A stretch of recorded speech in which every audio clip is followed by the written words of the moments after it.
Hello and good afternoon, CTS265, Section 840 students for the Fall 2015 semester at Anne Arundel Community College. This is the CCNP route course, and this afternoon's video tutorial is going to be on Cisco Learning Labs Discovery number 21, where we're going to be configuring basic IPv6 Internet connectivity. And we have all the components that we're going to be working with on the screen here in front of us. So step one is a pretty basic step, one that we should be very familiar with, and that's just simply configure an IPv6 address on an interface here on router 1. So we're going to go from user exec to privilege exec into global config, and I'm going to go to interface Ethernet 02, and we're going to say IPv6 address 2001:db8:10:10:10/64. Now, when I say do show IPv6 interface brief, I haven't configured a link local address, correct? So what is this going to show? Do you think I'm going to see a link local address or not? Am I only going to see the global unicast address that we've just configured? Exactly. We are going to see a link local address. In fact, it's going to be a link local address, and I apologize. I wanted to get desk scribble back here. It crashed out again. There we go. Great program, although it does from time to time die out on me here. All right, so as you can see, Ethernet 02 was the interface we were just working with. There's the global unicast address, and here is our EUI64 converted link local address. Now, it would probably be a good idea to go ahead and say interface, or I'm sorry, not interface, but we'll just simply say IPv6 address, FE80, : and this is the router 1, so we'll just say FE80, : 1 link local.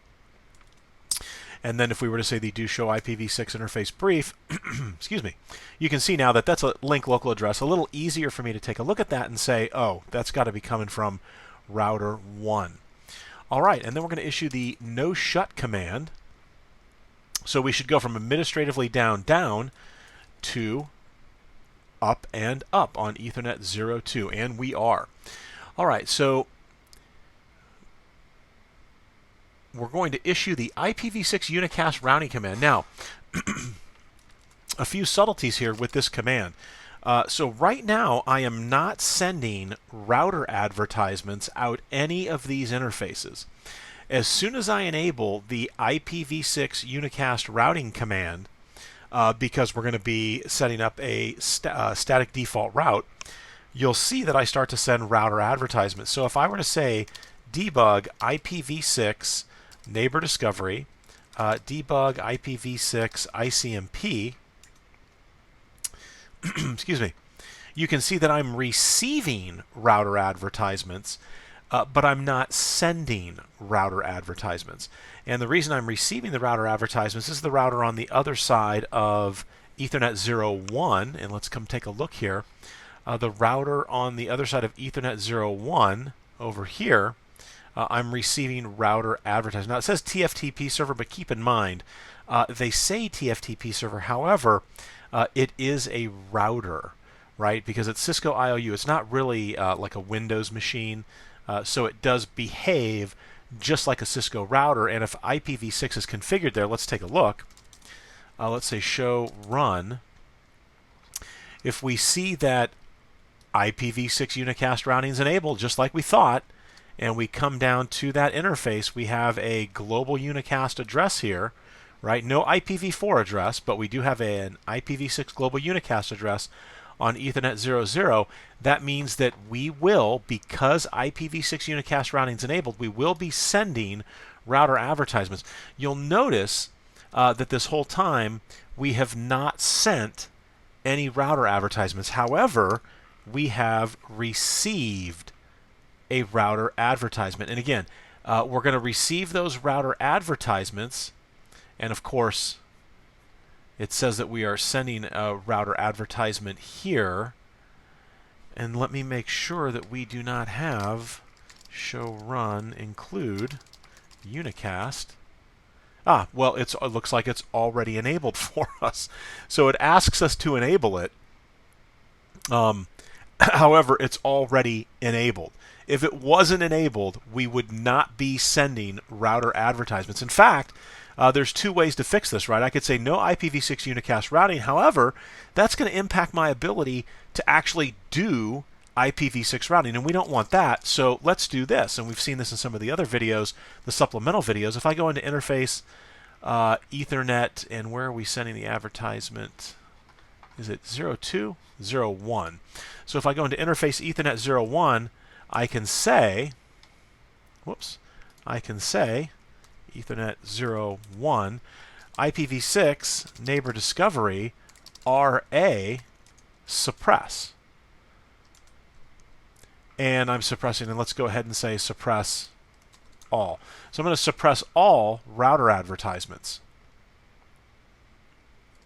So from this point forward, router 1 is not going to be sending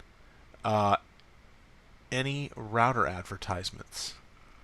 And let's make sure that that actually is taking place. Okay, so the next thing on router 1 here is we're going to go ahead and say IPv6 route, and we're going to create a ::/0. And this is interesting because it's indicating that it's still sending router advertisements, and it should not be. All right, so IPv6 route ::/0, and the next hop is going to be 2001 db8 :10:10::1. And you can see that part of the neighbor discovery process is that we have the neighbor cache states, or the neighbor table states, is we go from incomplete to stale, stale to delay, and then delay to probe, and probe to reachable. And the key thing to remember is as we transition from state to state to state there, what we're doing is we're trying to resolve the layer 2 information based off of the layer 3 information. And real quickly, just to talk about these states, again, it's very important. Sometimes you'll see it start from delete, right? So you can see we go from incomplete to reachable. However, let's deal with the incomplete to stale for this link local address. Remembering that incomplete means that the address resolution is in process, and the link layer address is unknown, right? So when we say we're going from incomplete, right, or what incomplete means is that we're doing the resolution, the layer 2 address is not known, a neighbor solicitation is going to be sent to request the MAC address for the IPv6 address in question. That's incomplete. And then we talked about stale, right? And this is if the reachable time has passed, right? And the reachable time by default is 30 seconds. The neighbor cache would be stale.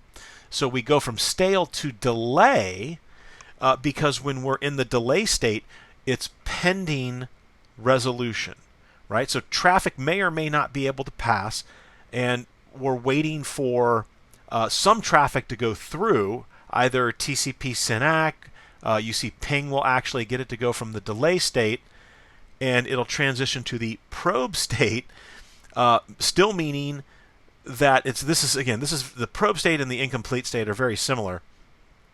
And again, it's just probing with the neighbor solicitation to try to get the final resolution, and then we have the probe to reachable.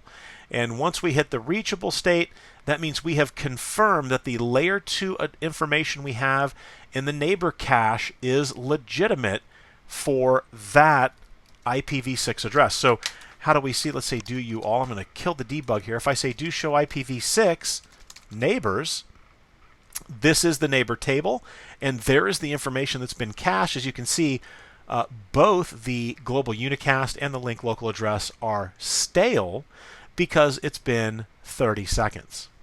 All right, let's go ahead and test IPv6 connectivity. Let's go to our PC over here, and we'll go to privilege exec, and we're going to say ping 2001:db8:20:20:1. All right, so we've got full connectivity there. Now let's test connectivity to from the server, I should say. So from the server to that same address, 2001:db8:, and what are we looking at? 20:20::1. All right, fantastic. I've got connectivity. So now we're going to kind of break that connectivity. So we're going to talk about IPv6 ACLs. And the key thing to remember about the IPv6 ACLs is that at the end, just like the IPv4 ACL, there's an implicit deny any at the end. With IPv6, we have three very, very important statements that show at the end, or that are implicit at the end of the IPv6 ACL. The first one is permit ICMP any for neighbor discovery, neighbor advertisements. And again, the neighbor advertisements are required to communicate that layer 2 MAC address to a neighbor who has sent you a neighbor solicitation trying to resolve or get that layer 2 information from you. So the first statement is permit ICMP excuse me, any ND. So here's the first one. So it's permit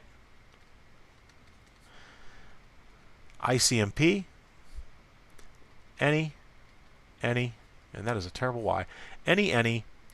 And of course, let me clear the screen here. So make it a little better. So we'll start off over here. So it's permit ICMP any, and then we put in neighbor, or we don't have to put this in, it's implicit, neighbor discovery, neighbor advertisement. The second statement, which is implicit, is permit ICMP any, neighbor discovery, neighbor solicitation. Because again, we have to have those on, or else it's going to break the IPv6 communication between the two hosts. And then the final statement, just like IPv4, it says deny IPv6 any. Right? So that statement is implicit just like it is in IPv4. However, because it's IPv6, this is also implicit, where we must permit the neighbor advertisements and the neighbor solicitations as part of the neighbor discovery process. Without these messages, we'd be unable to resolve the layer 2 information for a layer 3 address. And we have to be able to get that layer 2 information. Again, remember, when it hits the data link layer, or when we're going to forward traffic, right? Excuse me. We know the IP address because of the layer 3 information. We know the transport because of the layer 4 information. However, I need to know the physical layer address, the MAC address to which I'm going to send the traffic. And so that's why these two messages are critical, right? Very critical. So all three of these statements, you will find, they are implicit at the end of any IPv6 ACL. Okay. And also, when we use an IPv6 ACL, we don't say on an interface, we don't say access group, we say traffic filter. So let's clear the screen here, and we're actually going to do some testing with that. So let's go ahead and create for web traffic here. Let's see what we've got. So we're on step 3. So we're going to create a pretty robust IPv6 ACL here.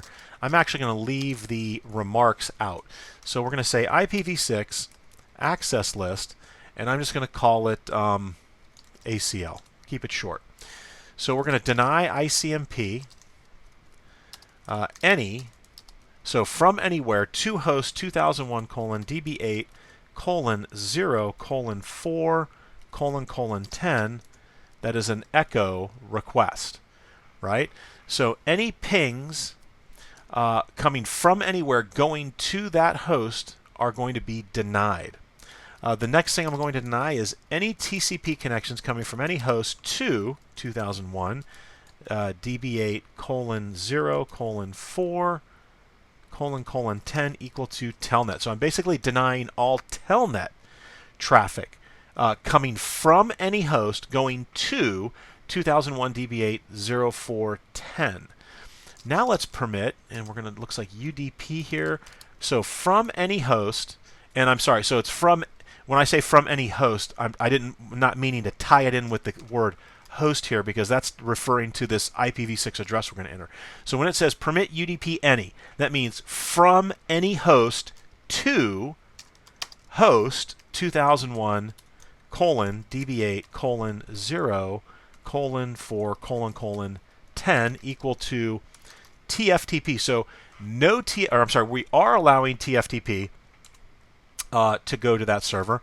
Deny UDP any equal TFTP. And so then we are denying TFTP. That's interesting that they're allowing it from anywhere to the host and then denying it. All right, we'll stick with this here.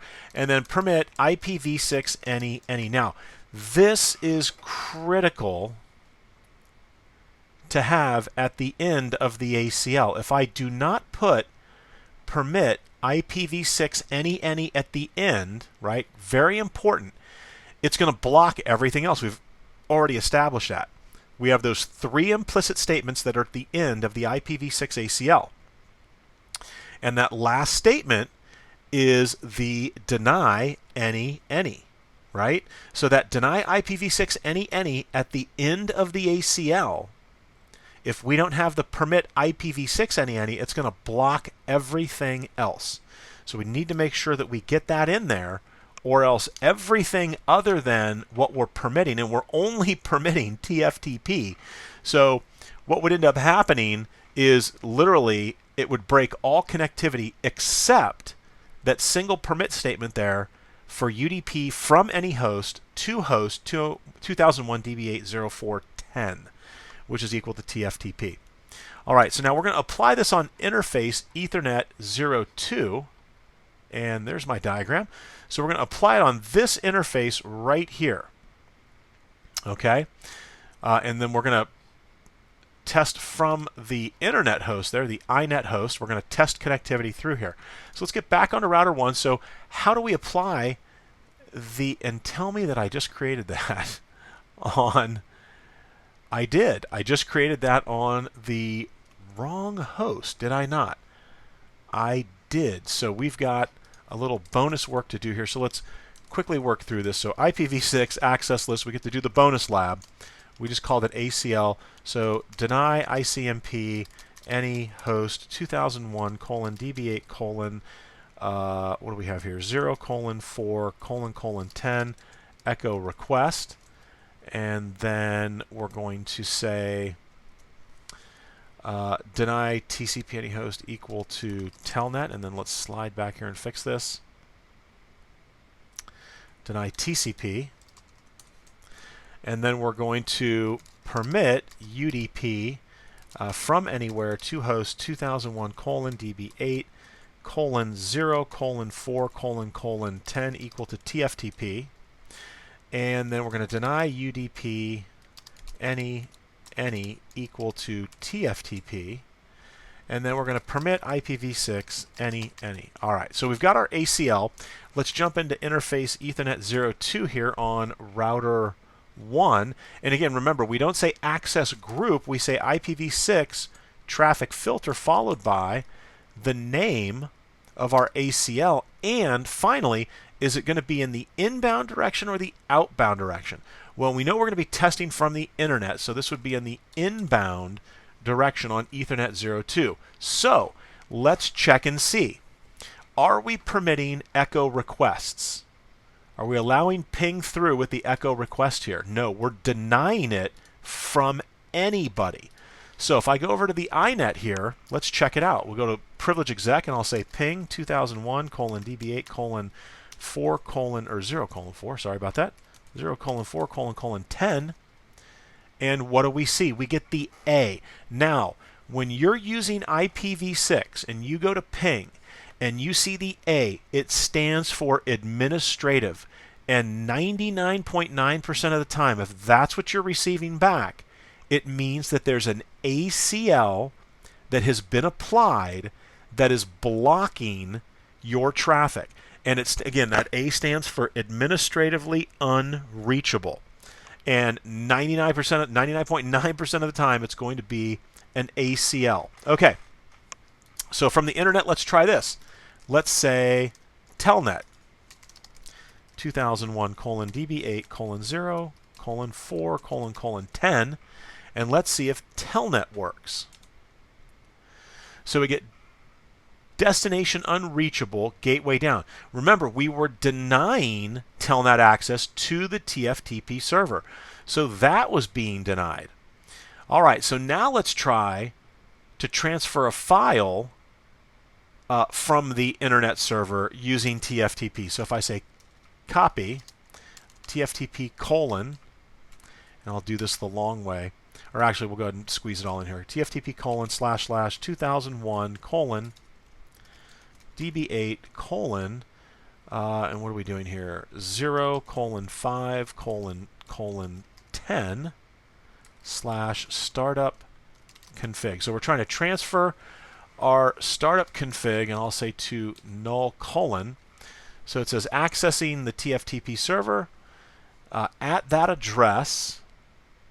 And so let's see if we have any success here. Again, remember, we were blocking TFTP.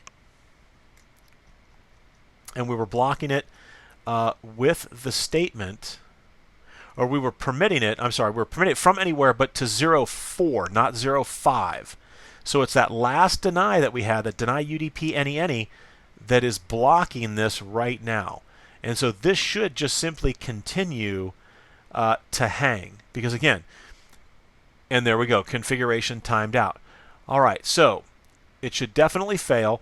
Let's now go ahead, log into we're in the internet server, and generate some traffic that should be allowed. And so they're asking us to ping 2001:db8:0:5:10. Now that traffic is going to succeed, right? Because we are pinging the PC here. We were not blocking that. We're blocking ping to the TFTP server, not over here to the PC. So that's going to work. But what if we try to telnet to the PC from the internet server? So if I were to say telnet db8:0:5:10, what's going to happen? The telnet is going to work. Because again, we weren't blocking telnet to db8:0:5, we were blocking it to db8:0:4. So now let's try to make sure that the permit works from here. Let me say exit. And let's say copy TFTP:// 2001:db8:0:0:4, which was not being blocked, /startup-config null : and there we go. It copied 996 bytes and didn't have any issues at all. So remember, go back to router 1, and remember, we were denying ICMP to 4, echo request to 4. We were denying telnet to 4, but we were letting TFTP through to 4. Okay? So now let's go ahead and say do show IPv6 access list, and let's see what stats we've got. And this shows us the different rules, and it shows us the order, the sequence order, right? That's 10, 20, 30, 40, 50. And it shows us how many matches we have if the rule is being hit. Now, if you're anticipating that this rule is supposed to get hit, and you should see this incrementing, and you see 0 here, that means you've got something wrong. And if your access list is really, really long, and you've got a whole bunch of entries in there, chances are you may have an entry that precedes the entry in question that should be incrementing that's not, and the entry ahead of it is actually allowing traffic through. All right, so again, remember, 3 implicit statements at the end. Permit IPv6, ICMP, drawn a blank, neighbor discovery, neighbor advertisement, neighbor discovery, neighbor solicitation, and deny IPv6 any at the end. Remember, if I want all other traffic to come through, I need to make sure I have my permit IPv6 any in the last statement that I configure. You'll notice that it says, when I say implicit, it means you're not going to see them here. Those three statements I talked about, they're not going to show up when you look at the ACL because they're implicitly at the end of the IPv6 ACL. All right, well, this wraps up basic IPv6 Internet connectivity, along with a quick look at IPv6 ACLs. Again, a good reinforcement activity for what we read during Chapter 6. And we also talked a little bit about the different neighbor states that you'll see in the neighbor table.